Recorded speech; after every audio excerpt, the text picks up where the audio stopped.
ဖះเจ้าတော်တွေကကြောက်စင်လူတော်ကတက်ရှိတတော်အားလုံးကိုကယ်တင်မှုစိတ်ပိုင်းဖြတ်ထားပြီးစာအုပ်တစ်တောင်းကိုဖတ်ရှုဖို့ဆုံးဖြတ်ထားပါတယ်။ဒါမဲ့ဒီနေ့မှာတော့အပြင်ဘက်မှာဆူညံတန်တွေထွက်ပေါ်လာပါတယ်။သူကပထမဆုံးအချိန်ဖြစ်တကားဘွားကနေထွက်လာပြီးနယံအောက်ကကြောက်တုံးတွေပေါ်မှာရက်ပြီးအပြင်ကိုကြည့်လိုက်ပါတယ်။ရှင်းတကောင်ဟာတစ်ကိုင်းပေါ်မှာရက်နေပြီးချားလိမ့်ဆန်တွေကိုတင်နေတဲ့တစ်ပင်တစ်ပင်ကိုနှုတ်ပစ်ဖို့ညွှန်ကြားနေပါတယ်။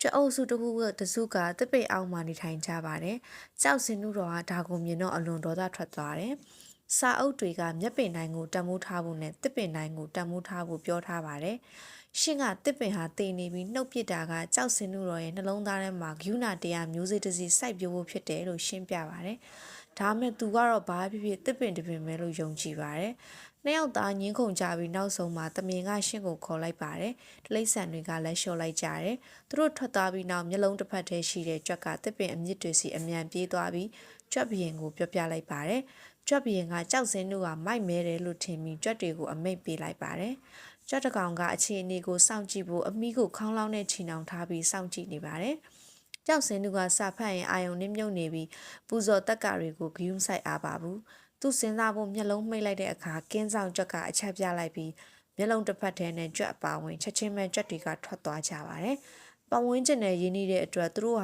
ကောက်ရိုးပုံတွေကိုဘေးဖယ်ပြီးနိုင်ရန်ကအပေါက်တစ်ပေါက်ကနေခြံဝင်းထဲကိုတွားသွားကြပါတယ်။ကြောက်စင်းလူကအတွေးထဲမှာနစ်မြုပ်နေစေကိုမြင်တော့သူတို့ကဖျားချောင်းစီတိတ်တိတ်ကလေးချင်းကပ်ပြီးလေကားအောက်မှာတသက်ရပုံနေခဲ့ကြပါတယ်။အခက်ခဲပြီးရင်ပျော်ရွှင်မှုရောက်လာလိမ့်မယ်ဆိုတဲ့စကားစုကိုဒီအချိန်မှာထားခဲ့ရင်ကံကောင်းခြင်းနဲ့တောက်ပတဲ့အနာဂတ်ကိုရရှိလိမ့်မယ်လို့ဆိုကြပါတယ်။ကြောက်စင်းသူကမောပန်းနွမ်းနေပြီးလက်ဆက်တဲ့လေကိုရှူရှိုက်ချင်တာကြောင့်သူ့စာအုပ်ကိုယူပြီးဖျားเจ้าကနေထွက်သွားပါတယ်။အဲ့ဒီအချိန်မှာစောင့်ကြည့်နေတဲ့ကြွက်ကအပေါ်ကိုတက်ဖို့စူးစမ်းပေမဲ့လေတိုက်ခေါင်းလောင်းကိုအမိမှချီနှောင်ထားတာကိုမေ့သွားပါတယ်။ကြွက်နဲ့ခေါင်းလောင်းကမြေကြီးပေါ်ပြုတ်ကျသွားပါတယ်။ကြွက်တွေကအတန်ကြားတော့တစ်သားပြင်းများအောက်ကိုအလင်းမြန်လှိမ့်ဝင်သွားကြတယ်။ကြောက်စင်းသူသည်လန့်သွားပြီးကြွက်များစာအုပ်ခိုးရန်လာသည်ဟုထင်ကထိုင်ချလိုက်သည်။သူသည်စာအုပ်ကိုလှည့်မြန်စွာဖိချလိုက်သည်။လိမ္မာပန်းတ်သောကြွက်များသည့်အခြေအနေကိုအခွင့်ကောင်းယူပြီးဟင်းသီးဟင်းရွက်များရောင်းချနေဟန်ဆောင်ကသူ၏အသိပညာကိုချီးမွမ်းရန်လာကြခြင်းဖြစ်ပြီးသူ၏ဟောပြောချက်များကိုတိတ်ဆိတ်နားထောင်ရုံသာတတ်နိုင်သည်ဟုပြောကြသည်သူတို့သည်ငိုကြွေးပြီးခွင့်လွှတ်ရန်တောင်းပန်ကြသည်ကြောက်စင်းတို့သည်နူးညံ့သိမ်မွေးစွာနှစ်သိမ့်ပြီးကစန်းစာများကိုပုံမရွတ်ဆိုပါကလေခေါင်းလောင်းများသည်မူလနေရာသို့ပြန်ရောက်သွားလိမ့်မည်ဟုပြောကြားခဲ့သည်ဤသို့ပြောပြီးနောက်သူတို့သည်ပြန်ထိုင်ကစန်းစာများကိုဆက်လက်ရွတ်ဆိုခဲ့ကြသည်သူတို့၏အစီအစဉ်အောင်မြင်သည်ကိုမြင်သောအခါကြွက်များသည်လေခေါင်းလောင်းများကိုညှင့်သားစွာဘေးသို့ရွှေ့ကလေကားတစ်များအတိုင်းဆင်းသွားပြီးအပေါင်းပါများကိုခေါ်ကြသည်သူတို့သည်ခုန်ဆင်းသွားကြသည်သူသည်လက်ဆောင်ပစ္စည်းများကိုကျွမ်းကျင်စွာထုတ်ပိုးပြီးဝိုင်းအနေငယ်ကိုမြည်ဆန်းကြည့်ရန်မမေ့ပဲပလင်းကိုပင်ယူဆောင်သွားခဲ့သည်ကြောက်စင်းသူသည်တုတ်တံများကိုစိတ်အားထက်သန်စွာရွတ်ဆိုနေစေဖြစ်ပြီးလေခေါင်းလောင်းများသည်လည်း၎င်းတို့၏နေရာသို့ပြန်ရောက်ရန်ဆုတောင်းနေစေဖြစ်ပြီးမူရစ်နေသောကြွက်တကောင်ကကျေးဇူးတင်ကြောင်းခွက်တစ်ခွက်မြောက်ပြပြီးနောက်၎င်း၏တွင်ထဲသို့ပြန်ဝင်သွားသည်ကိုလုံးဝမသိလိုက်ပေအထဲမှပြန်ရောက်တော့ကြွက်ကကြောက်စင်းသူရဲ့စာဖတ်ပုံကိုတော့အတုခိုးပြီးဖျက်ပြလိုက်တော့အားလုံးကရင်မောကြတယ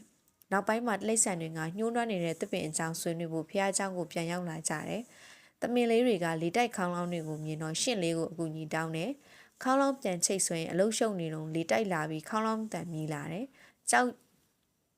စင်းလူတော်ကသူ့ရဲ့စာရွတ်ဆိုမှုကြောင့်လို့ပြောရှင်စွာထင်ပြီးသူ့ရဲ့ကြက်မှတ်မှုတွေအလကားမဖြစ်စေဘူးလို့တပြင်းချလိုက်တယ်။တိရစ္ဆာန်တွေကရင်မောကြတယ်။ကြောက်စင်းလူတော်ကစာအုပ်ကိုယူပြီးအထက်ကအခြေခံမှုတွေကိုအချိန်ချင်းရစ်ဆိုတယ်။တစ်ပင်ဆွဲနေတဲ့တိရစ္ဆာန်တွေကိုထွက်သွားခွင့်မပေးဘူးလို့ပြောတယ်တိရစ္ဆာန်တွေကထက်ရဲကြတယ်တမင်တွေကခေါင်းလောင်းချိတ်ဆွဲတာကသူတို့ပဲလို့သူ့ကိုပြောတယ်စောက်စင်သူကသူတို့ကိုထွက်သွားခွင့်မပေးဘူ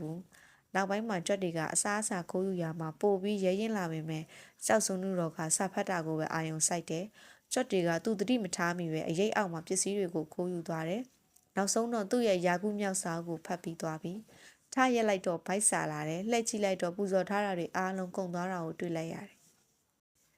်ပန်းသီးတစ်လုံးစားဖို့စဉ်းစားနေတော့မှပဲကောင်းကင်ကနေတစ်လုံးကျလာတယ်စာဖတ်တာတကယ်အသုံးဝင်တယ်လို့သူထပ်ပြီးခံစားရပြန်တယ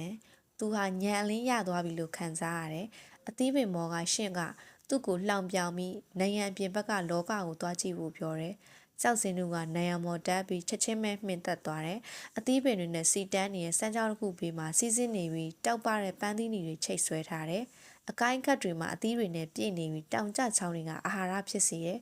သူရှိကမြင်ကွင်းကိုသူလက်မခံနိုင်ပဲရှင့်တွေကိုမောင်းထုတ်ပြီးပန်းသီးတွေကိုတောင်လွှတ်ပစ်လိုက်တယ်။စာဖတ်ခြင်းအပြင်အစာရနိုင်တယ်လို့ခိုင်မာစွာယုံကြည်နေတယ်။ရုတ်တရက်ကောင်းကင်မှာမူးချိုပြေးပြီးလေပြင်းတိုက်ခတ်ပြီးမူးချိုဖြစ်တယ်။မူးချိုတစ်ချက်ကညှိုးနှွက်နေတဲ့တစ်ပင်ကိုထိမှန်ပြီးအကိုင်းခတ်ပြုတ်ကျတဲ့အပြင်တစ်ပင်ကိုမီးလောင်သွားတယ်။တစ်ပင်အောက်ကကြက်တွေကအရက်မျက်နှာအနှံ့ပြန့်ကျဲသွားတယ်။ကြောက်စင်းသူကပြေးထွက်လာပြီးမီးလောင်နေတဲ့တစ်ပင်စီရောက်လာတယ်။မီးကြောင့်ကြက်ကလေးတွေရေထဲခုန်ဆင်းသွားတယ်။ကြက်ဘရင်ကသူ့စီပြေးလာပြီးအကူအညီတောင်းတယ်။သူတို့ရဲ့အိမ်ကိုကယ်တင်မှုအတွက်အဲ့ဒီမှာ10နှစ်ကျော်နေထိုင်ခဲ့တယ်လို့သူတို့ကပြောတယ်။မီးလောင်ကျွမ်းမှုကြီးနဲ့ရင်ဆိုင်ရတဲ့အခါကြောက်စင်သူဟာသူ့ရဲ့စာအုပ်ထဲကအကြောင်းအရာတွေကိုခဏမေ့သွားပြီးစာအုပ်ပုံစီပြန်ပြေးသွားတယ်။မိငိမ့်သက်နီးညွှန်ကြားချက်တွေကိုရှာဖွေခဲ့တယ်။ထူထဲတဲ့မိခိုးတွေကိုမြင်တဲ့တိရစ္ဆာန်တွေဟာကူညီဖို့အပြေးလွှားသွားခဲ့ကြတယ်။မြင့်မာပြီးခြောက်သွေးတဲ့တစ်ပင်တွေဟာမီးတောက်တွေနဲ့လောင်ကျွမ်းနေပြီးမိဟာဖះเจ้าကိုပြန့်နှံ့သွားခဲ့တယ်။ရှင့်တွေဟာအိမ်ခေါင်မိုးပေါ်ကိုခုန်တက်ပြီးကျိုးတွေကိုအသုံးပြုကတစ်သားပုံးတွေကနေရေကိုဆွဲတင်ပြီးမီးတောက်တွေကိုညှိမ့်သက်ခဲ့ရတယ်။ကြောက်စင်သူကစာအုပ်ပုံတစ်ခုကိုစုပ်ကင်ထားပြီးရင်းနဲ့မီးဟာတဟဇာတာမဖြစ်ဘူးလို့တယောက်တည်းတီးတိုးရီရိုးနေပေမဲ့ရင်းနဲ့မီးဟာစန့်ကျင်ဘက်ဖြစ်တယ်ဆိုတဲ့အခြေခံမူကိုသူနားမလည်ခဲ့ပါဘူး